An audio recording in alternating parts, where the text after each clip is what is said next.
Hi guys and welcome back to a new video. In today's video, I will be talking about the Timerunning Pandamonium event, or also called the Mist of Panera remix, and I will go through what are, in my opinion, all the most exciting rewards that you will be able to get during this event. So keep in mind this event is starting on May 16 and will last until August 19, so you have quite a lot of time to farm all these different items, and as you will see, most of these rewards are honestly very easy to get.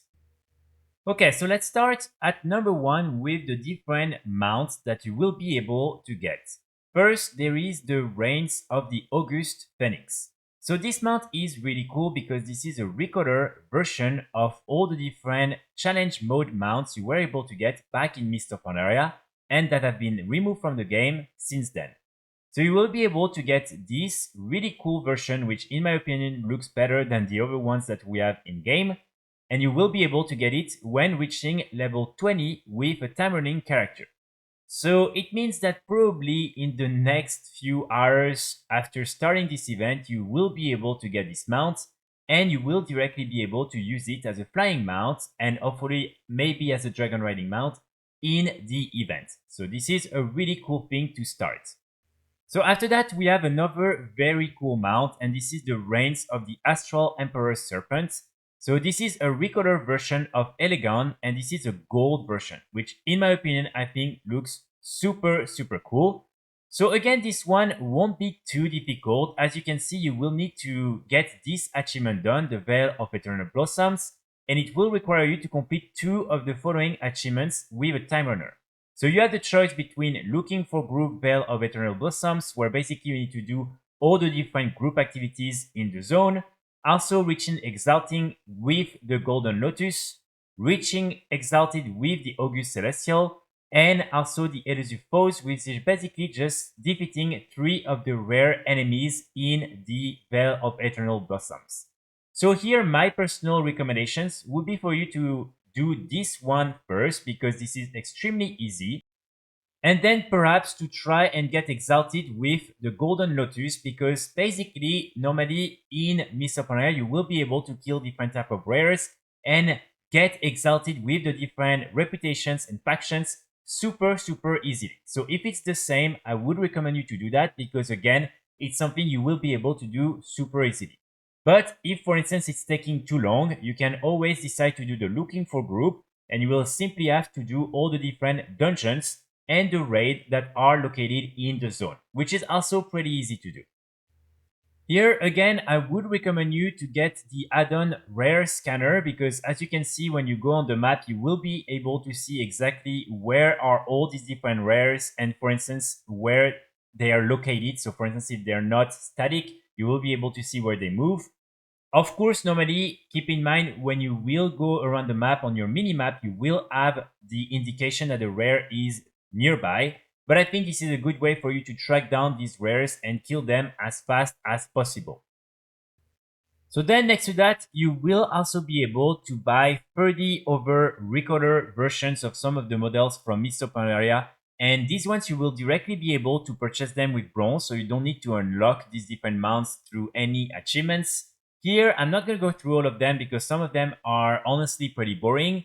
The only ones that I'm personally interested in include this Recolor version of some of the Mushan mounts from Mist of Pandaria.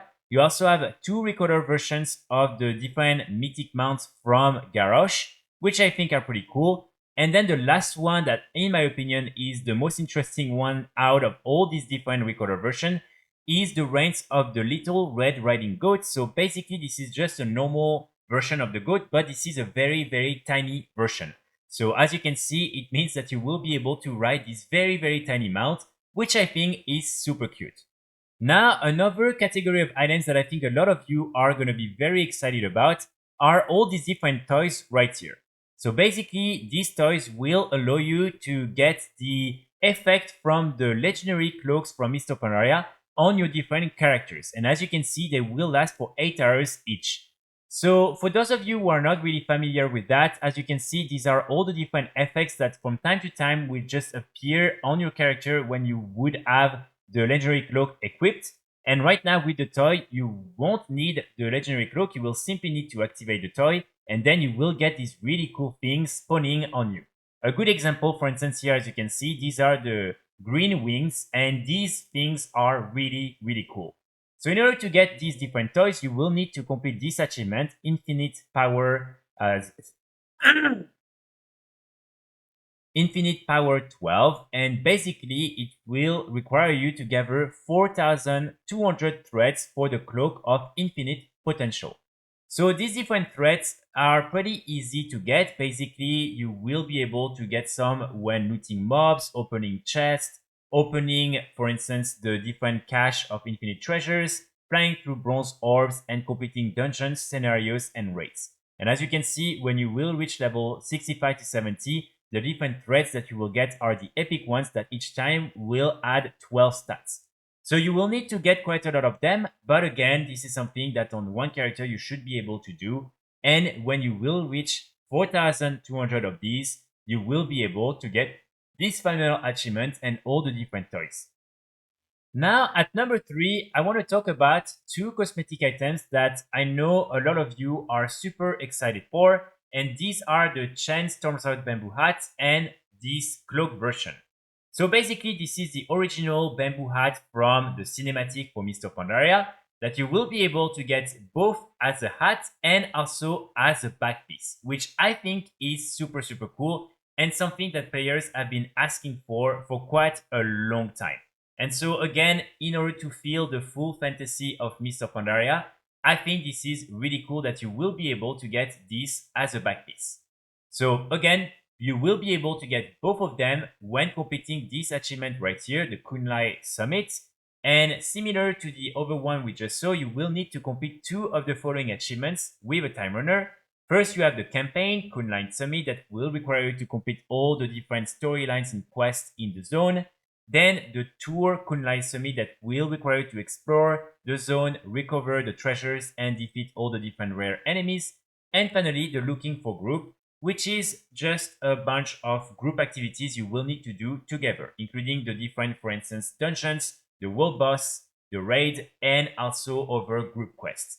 So here I would recommend you to do the campaign one, simply because as you can see, compared to the 2 other ones, you will be able to get a greater bronze cache, and inside this greater bronze cache, you will be able to get 1,000 bronze, and bronze will be super interesting and important in order for you to purchase some of these other cool rewards from all the different vendors. So for this reason, I would recommend you to really try and do the campaign one, and then probably just the tour Kunlai Summit is going to be fairly easy because you can again use the different add-ons that I mentioned in order to see where are all the different treasures and also where are all the different rare enemies. So it's really up to you to see which one of the 3 you want to prioritize, but really the campaign one will reward you the best gift over than, of course, these 2 cosmetic items.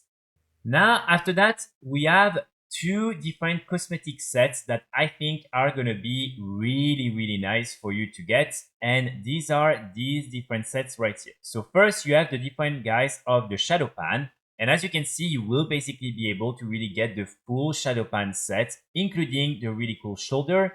And this is cosmetic, so you can use it on any character. So these ones will honestly be super easy to get. As you can see, you will be able to simply buy them from the different vendors with the bronze currency, and there is no different achievements or no specific requirements in order to unlock these different ensembles from the vendor.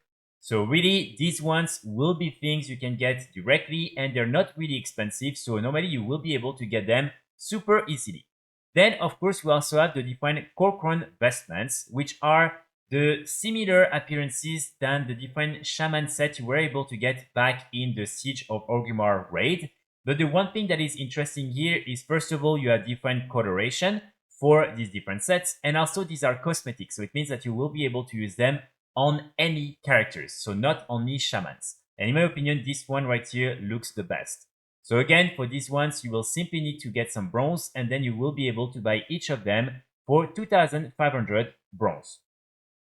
Now, after that, another category of items that I'm sure you're going to be very happy with are all the different training post Recolor class ensembles. And here we're talking about both the set and the different weapons. So these are honestly really nice, and for each class, again, you will have specific weapons and also specific sets. So for instance, here, as you can see, you have all of these. So these are only Recolor versions of the ones that were previously available from the training post, but still, I think some of them are really nice. Especially, for instance, in my opinion, you have the Warlock one, you have the Monk one. For instance, here you have the Mage, and some of these are definitely worth farming because again, these are unique appearance even though there is another Recolor version available to the training post, but these are really class fantasy in my opinion, and you will be able to get them only during this event. So this is why I would strongly recommend you to try and get your hands on all of them, or at least for all the different classes that you're playing in Retail World of Warcraft, because again, who knows when after that they will be reintroduced into the game. So in order to get all these different armor pieces and weapons, you will need to unlock 2 achievements and then to buy them from the vendor with bronze. Again, here I want to insist on the fact that, for instance, if you're doing it on a Death Knight, you will then be able to buy all these different arsenals and ensembles for all the different classes and learn them, and then you will be able to use them in the retail version of the game on the different respective characters.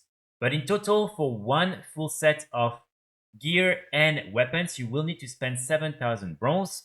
And basically, for the main set, you will need to complete the achievement Landfall. And then for the arsenal, you will need to complete the achievement Isle of Thunder. And again, after that, you will have access to all the different ensembles and arsenals.